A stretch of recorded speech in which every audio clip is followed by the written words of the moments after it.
Good morning class, श्रीदीपन Chaudhary महाविद्यालय से मैं आज आपके सामने BA फर्स्ट सेमेस्टर में आज हमारा टॉपिक है दूरी या गहराई का प्रत्यक्षीकरण।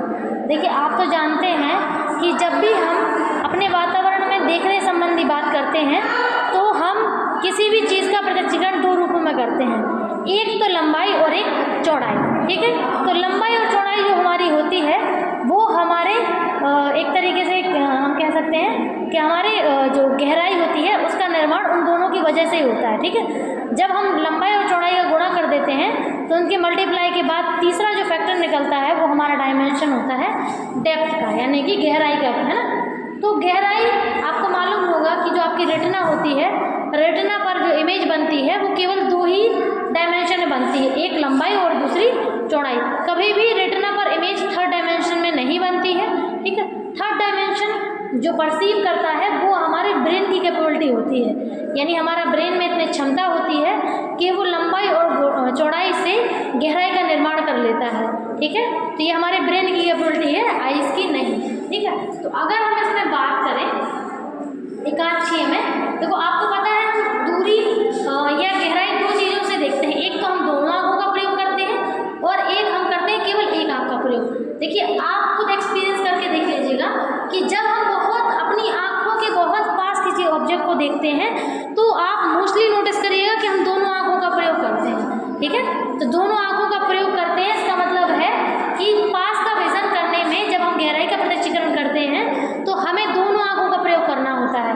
लेकिन जब हम दूरी की बात करें, जब कोई चीज़ हमसे बहुत दूर है, जब हम उसमें गहराई का प्रत्यक्षीकरण करते हैं तो इसका मतलब ये है कि वो एक तरीके से हम उसमें एक आँख का प्रयोग ही करते हैं, यानी कि जब हम दूरी से जुड़ी ऑब्जेक्ट की बात करते हैं, जब हमसे कोई ऑब्जेक्ट दूरी पर होता है और हम उसकी गहराई का प्रत्यक्षीकरण करते हैं तो वो हम एक आँख से करते हैं। तो मैंने आपको दोनों को बताया है। अब चूंकि हम एक दोनों आँखों वाला अभी नहीं पढ़ रहे हैं, नेक्स्ट क्लास में पढ़ेंगे, अभी हम केवल एक आँख वाला समझेंगे। ठीक है, तो एक आँखीय जो प्रत्यक्षीकरण होता है, यानी कि एक आँख से किया जाने वाला प्रत्यक्षीकरण, तो एक आँख से कोई चित्र देखते हैं उसका गहराई का प्रत्यक्षीकरण हमारा हो जाता है तो वो हमारा मोनोक्यूलर डेप्थ फ्यूज कहलाता है या डेप्थ परसेप्शन भी कहलाता है। ठीक, तो इसमें कुछ कुल मिलाकर है तो बहुत सारे, ठीक, लेकिन ये सारा कुछ मेन है जो आपको समझने चाहिए, आपको पता होना चाहिए क्या होता है। देखिए, इसमें क्या होता है, जो हमारा फर्स्ट पॉइंट है प्रतिमा का आकार, यानी कि रिलेटिव साइज। देखिए, आप इमेजिन करके देखिए खुद को कि आप जो है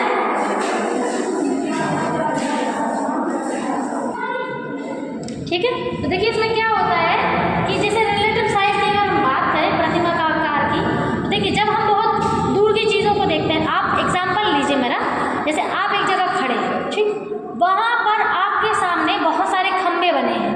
ठीक है, एक के बाद लाइन से बहुत सारे खंबे बने हैं।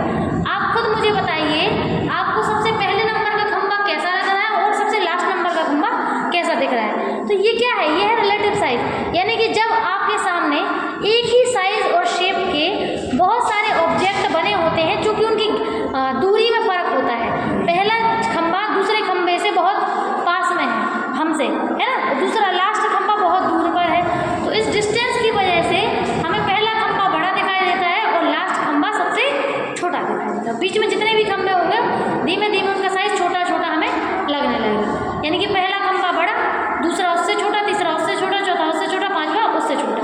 ठीक, तो ये हमें नोटिस होता है। ठीक, अगला है आच्छादन, इसको हम इंटरपोजिशन कहते हैं। तो इंटरपोजिशन का मतलब होता है एक दूसरे के शेप साइज को ढकना और ढकने की वजह से ऐसा दिखाना जैसे एक दूसरे को ओवरलैप कर रहा हो। ठीक, तो ढकने का मतलब क्या होता है, देखो जैसे मान के चलो एक ही शेप साइज की 6 प्लेटें एक दूसरे के ऊपर रखी हुई हैं।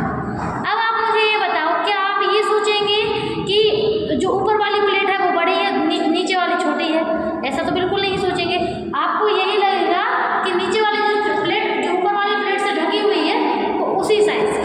ठीक, तो ये होता है इंटरपोजिशन परसेप्शन, यानी कि ओवरलैपिंग के बावजूद भी आप चीज़ों का सही तरीके से परसेप्शन कर पाते हैं। ठीक, नेक्स्ट है पंक्तिगत प्रत्यक्षीकरण, लाइन परसेप्शन।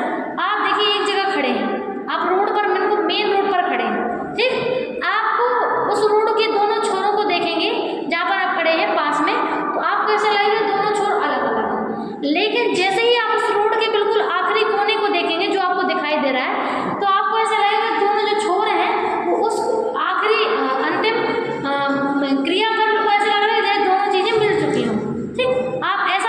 करेंगे, ठीक है। तो ऐसा परसेप्शन आपको होगा, यानी कि जो दोनों छोर हैं वो आपको रोड खत्म होने पर आपको ऐसा लगेगा जैसे वो दोनों छोर मिल चुके हों, ठीक, ऐसा आपको महसूस होगा।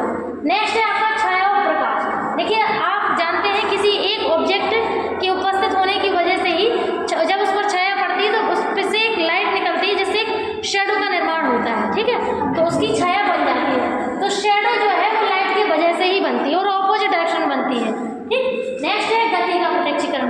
आपने बस और ट्रेन वगैरह में सफ़र किया होगा, आपने देखा होगा कि जब भी आपने ऐसा नोटिस करा होगा कि जब भी आप ट्रैवलिंग करते हैं तो ट्रैवलिंग करने में जब जिस बस ट्रेन में बैठे होते हैं तो उसके बाहर के जो ऑब्जेक्ट हैं आपको ऐसा लगता है जैसे वो गति कर रहे हों, है ना, जैसे वो मूवमेंट कर रहे हों, ठीक, ऐसा आपको लगता है। वास्तव में ऐसा होता नहीं है और मोस्टली अपोजिट डायरेक्शन में गति लगती है आपको। जैसे मान के चलिए आप किसी एक दिशा में जा रहे हैं तो आपको ऐसा लगता है जो पेड़ पौधे और जो अपोजिट जो पेड़ पौधे हैं, घर हैं, ठीक, वो दूसरी दिशा में गति कर रहे हैं अपोजिट डायरेक्शन में, यानी कि आप जिस दिशा में जा रहे हैं उससे वो आपकी ही दिशा की ओर आ रहे हैं, ऐसा आपको लगता है। वास्तव में ऐसा होता नहीं है, जिसको हम गति प्रत्यक्षीकरण कहते हैं, ठीक। नेक्स्ट है धरातल क्रमण। धरातल क्रमण का मतलब जमीन में बहुत सारे ऐसे चित्र, मतलब एक तरीके से कोई एक ऐसा ऑब्जेक्ट जो पास से देखें तो उसके बीच में हमें बहुत सारे एक तरीके से गैप और उनके बीच में जो रफनेस होती है वो नज़र आ सकती है। लेकिन अगर उसी चीज़ को हम दूरी की देखें तो वो रफनेस हमें उसमें नज़र नहीं आती है। और लास्ट है हमारा क्षेत्रीय प्रत्यक्षीकरण, एटमॉस्फेरिक परसेप्शन। इसका मतलब है जैसे आप अपने आसपास के घर हैं, पेड़ हैं, उनको बहुत साफ तरीके से देख सकते हैं, लेकिन जो बहुत ही दूरी पर होते हैं वो आपको थोड़े से धुंधले दिखाई देते हैं या थोड़े से एक तरीके से साफ नहीं दिखाई देते, ठीक है। तो वो इस वजह से होता है क्योंकि जो धूल के जो कण हैं वो कण वहाँ पर आपको जमने की वजह से उस एटमॉस्फेयर में आपको ऐसा लगता है जैसे वो इमेज साफ नहीं है। वास्तव में वो साफ ही होती है लेकिन आपको दिखाई नहीं देती, ठीक है। कोई भी दिक्कत तो बता सकते हैं। Thank you.